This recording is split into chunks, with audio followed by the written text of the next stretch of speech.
Should we terraform Venus? Well, this may seem like a stupid question. There's actually quite a bit of interesting stuff to talk about, so, well, let's talk about that. With terraforming, well, anywhere, there's a few things we have to take into consideration. And obviously, there's probably more things that we need to take into consideration that I'm not talking about here, but these are the ones that I know the most about. The things we need to think about are, first of all, the pre-existing conditions. Second of all, is there any benefits to actually terraforming these places? And third of all, is it even possible? Okay, so let's first talk about the pre-existing conditions. This is my cat, he's adorable. Okay, so the conditions on Venus. Venus is pretty much the closest thing you can get to hell in our solar system. The average temperature on the surface of Venus, everywhere on the surface of Venus, is around 840 degrees Fahrenheit. That's around 400 degrees Celsius for you Celsius people. Okay, now let's talk about the Venusian atmosphere. The Venusian atmosphere is, well, bad. It has pretty much the opposite problem of Mars. It has way too much atmospheric pressure rather than Mars, which has basically no atmospheric pressure.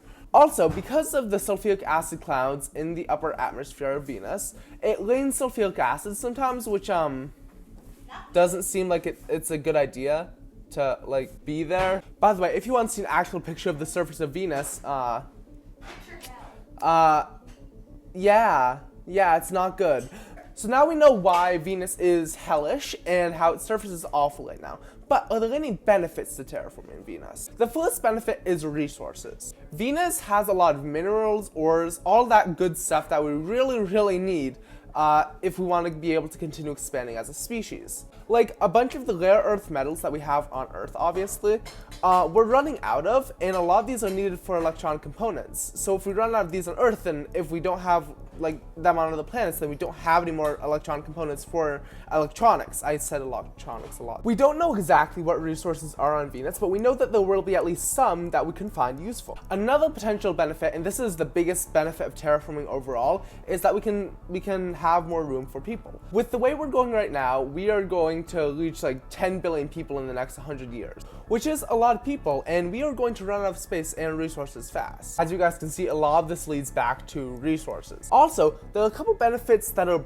better than Mars necessarily for terraform. First of all, Mars is a lot smaller than Earth. So with Mars, even if we are able to terraform it, there's still gonna be the lack of gravity, which is an issue. Lack of gravity can cause deterioration in bone, it can cause deterioration in muscle, it can cause a lot of physiological issues, it can mess with your liver. The reason this doesn't matter for Venus, though, is because Venus is around the same size as Earth. It's pretty much exactly the same size.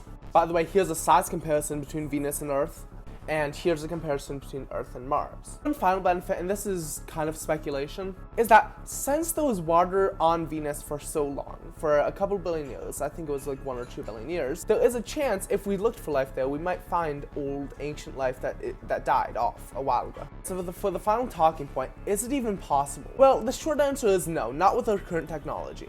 But the long answer is a little bit more interesting. I'm not an expert on this, so take what I say with a grain of salt. The long answer is this. In the far future, perhaps. If we're able to figure out a way to like reduce Venus's atmosphere and cool down Venus for an extended amount of time, then there is a chance it is possible. Anyway, that's all I have to say, and bye-bye.